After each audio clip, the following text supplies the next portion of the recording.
Hey guys, hope everybody's doing well. I'm not. I'm not really. No, I'm doing alright. Thanks for asking. The nerves in my back are shooting off a lot. Two good topics today. And it gets harder to speak. I don't know why. The more pain I have, the more difficult it becomes to speak, I guess. Two good topics in the Gospel of John that I've never really investigated, like in depth, but today, like I'm studying the Gospels and the hermeneutics, right? And I have two good topics. So, which one will I do first? And they're right close to each other too. So I'm going to read this. So then they're in the garden so this is John 18. They're in the Garden of Gethsemane, right? And Jesus answered, I told you that I am he. Therefore, if you seek me, let these go their way, that the saying might be fulfilled which he spoke, of whom you gave me, I have lost none. I'll get to that in a sec too. That will make three things. Then Simon Peter, having a sword, drew it and struck the high priest's servant and cut off his right ear. The servant's name was Malchus. So Jesus said to Peter, put your sword in the sheath. And then this is important to know. Shall I not drink the cup which my Father has given me? Very important. The first topic is, are we allowed to fight back? Or can we fight back? Or is something like this taken out of context? So, I didn't actually expect that there'd be another thing I wanted to talk about in there, but before doing this, I haven't looked into other passages to see what other passages there are that tell us if we can fight or not. I'm quite aware that you can say we don't fight against flesh and blood. We fight against principalities and powers in the darkness of this, in the heavens type thing. But the question is, look at the context of this. A lot runs off of this verse. So when, they say the Christians don't stand up for themselves, you know what? Here's the reality. We've lost our edge. We've lost our edge in the church about things like LGBTQ, all these things. Letting gay, lesbian, trans priests, pastors and all that type of thing, which goes completely against the Bible. We're not fighting back. Rather, it's just weakness of tolerance. That's what it has been. So, Christians get told that, we don't fight back. Can we fight back? So I'm not going off of anything else. I just wanted to raise this. I think this is what I believe. I believe, let's just bring it back 30 years ago, okay? 30 years ago, 25, and beyond, especially, let's bring it to 100 years. Do you think Christians wouldn't fight for the things you see today? Do you think they would? Do you think it's okay for a Christian to fight back if someone punches them and you're going to say, turn the other cheek? Which in some cases that's good, but I don't think always. What if your mother or your sister are being raped in front of you, beaten, tortured? When is it okay? I think it's okay to do that. Because you don't just let things like that happen. Remember, in the book of Solomon, there's a time for war, right? There's a time of peace, there's a time for war. So there must be a time when we can stand up. We're not supposed to let everything fold on itself. And I believe that's what's happened. So take a look at this. So you might say, well, look what Jesus said. He said, put your sword in its sheath. Shall I not drink the cup which my Father has given me. Look at that context, though. That's in the context of put it back, or else if you keep fighting, I won't be able to fulfill why I'm here. So people use this, and I can't say I know the full answer right now, because I only came across this today and decided to do this. So I'd like to hear what you think in the comments section, and I will look further too. I think it's right to fight back, but not in retribution, revenge, those types of things. What I mean is it okay to fight back in certain situations? I think absolutely.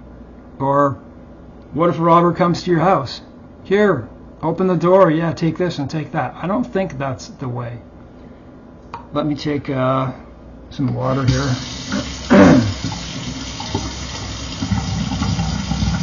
So that's number one.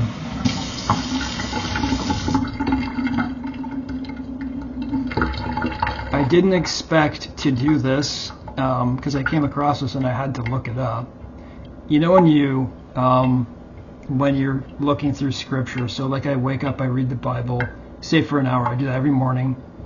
And when I come across something, I go right to Google and I ask it, what does this mean? Where is this from? And I think it's the best way to study the Bible, and to find the hermeneutics. And so I came across, like, say I'm reading the gospel, it says, Jesus answered, I have told you that I am he. Therefore, if you seek me, let these go their way, that the saying might be fulfilled which he spoke, of whom you gave me, I lost none. So it's good to look, that's the reason it's good to study not just the New Testament, but the Old Testament. How are you going to understand the New Testament when they're saying these things?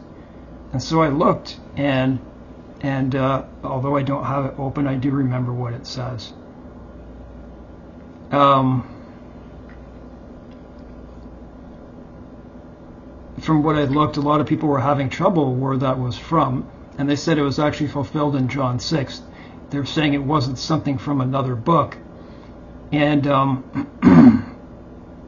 so there was nothing in the Old Testament that matched that exactly. Like you can find something in Psalms, you can find something in, but it doesn't match exactly what that says. And strangely enough, it was in the apocryphal book exactly.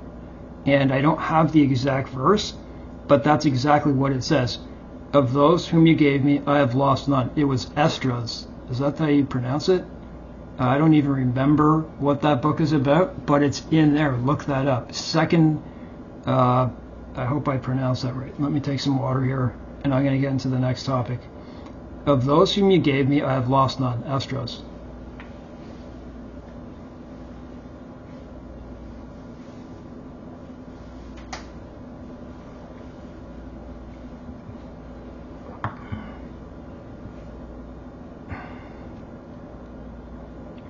So everything I'm doing here is in John 18.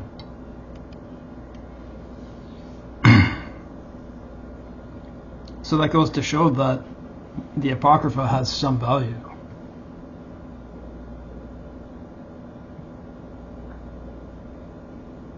I do believe some of the Apocrypha is the truth.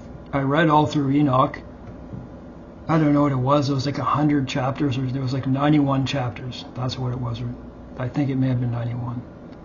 And when you read it, I think it, you know, like some of it really seemed out there, but quite honestly, it filled in a lot of gaps. It helped fill in a lot of gaps.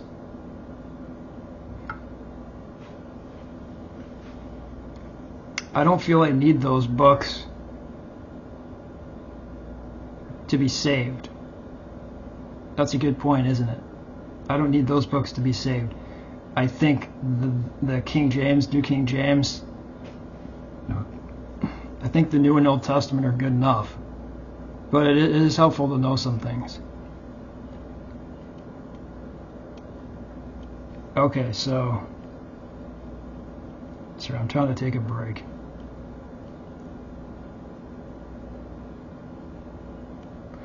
Yeah, what am I looking at here?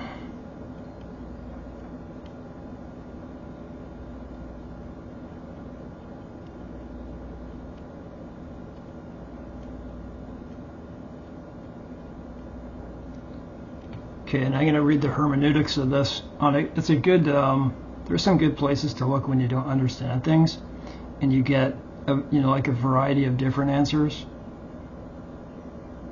No one has the truth to this one. Nobody knows for sure. It's not proven.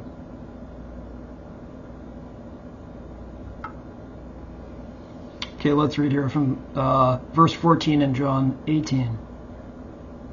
Now it was Caiaphas who advised the Jews that it was expedient for one man that should die for the people. And Simon Peter followed Jesus, as did another disciple. Now that disciple was known to the high priest, and went with Jesus into the courtyard of the high priest. But Peter stood at the door outside. Then the other disciple, keyword, other disciple. Who is this other disciple? So did another disciple. That could be any disciple. It doesn't have to be the apostles. This is where people are going to get mixed up. It could be anybody. It could be any disciple. So did another disciple. And it's also referred in the third. So let's look into this. Now that disciple was known to the high priest and went with Jesus into the courtyard of the high priest. But Peter stood at the door outside. Then the other disciple, who was known to the high priest, went out and spoke to her, who kept the door, and brought Peter in. Then the servant girl who kept the door said to Peter, you are not also one of this man's disciples, are you? And that's when he denied him 3 times. So there's a lot in that.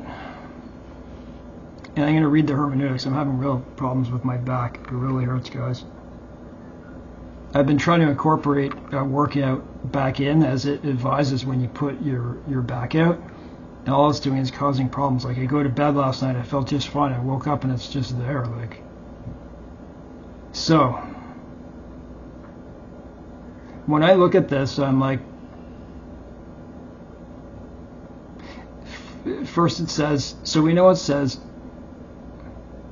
so did another disciple, and it also says the other disciple. So people are saying that's John himself, because I forget exactly how to explain that, but because he's referring to it in the third person.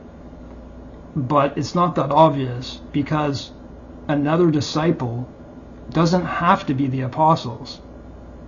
Now there's a variety of stuff here, and I'm going to read it.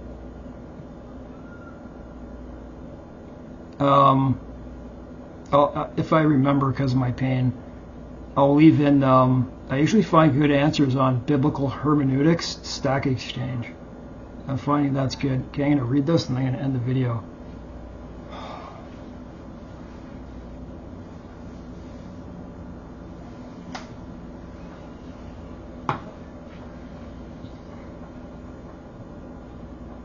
But actually first,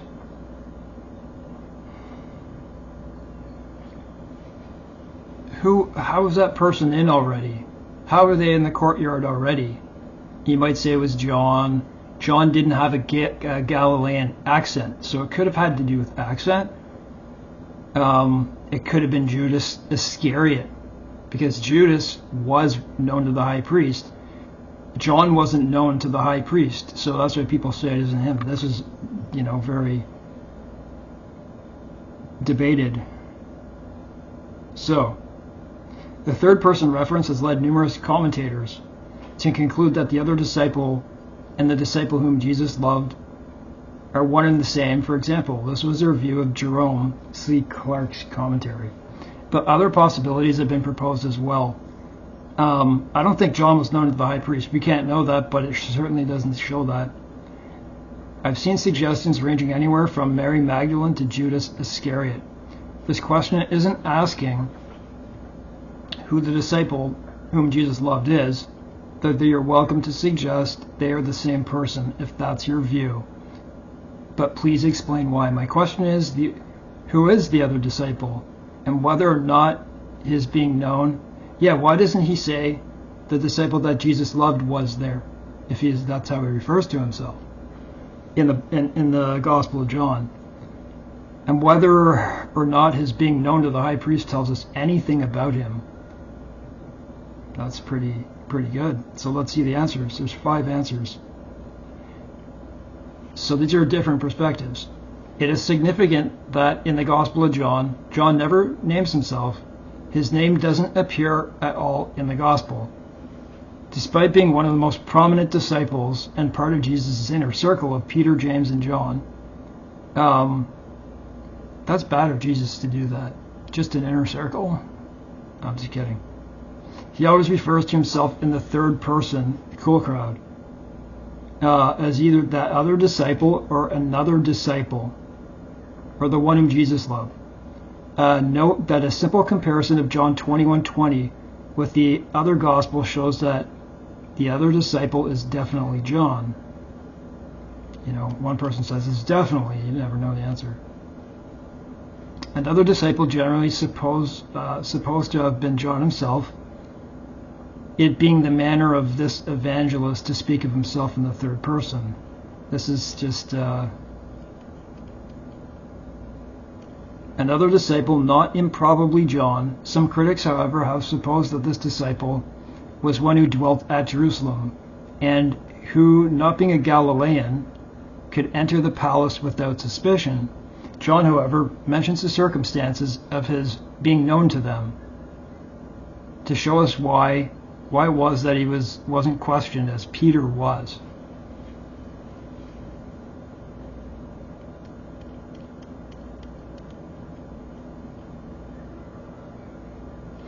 And also another disciple, but that disciple was known to the high priest and therefore to the officials, and went fixed with Jesus into the court of the high priest, for he was well known to be, and from the first, this is a pulpit commentary, did not pretend to be anything else, one of the disciples of Jesus.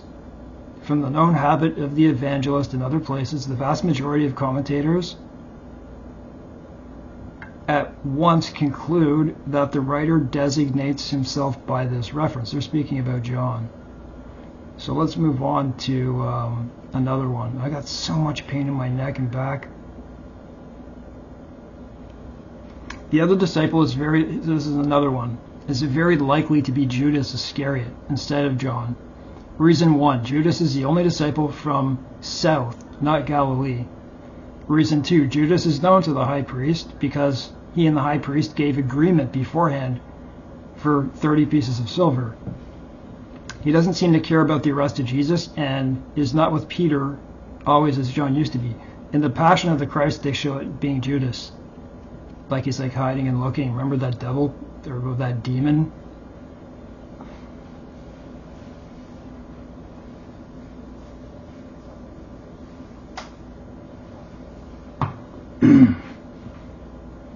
That was the scary part. None unto the high priest. Known. The only description of this other disciple is that he was known to the high priest. And this bit of information is mentioned not once but twice. This could hardly be John, the close disciple of Jesus. His occupation and association with Christ would not have ingratiated him to the high priest. I agree.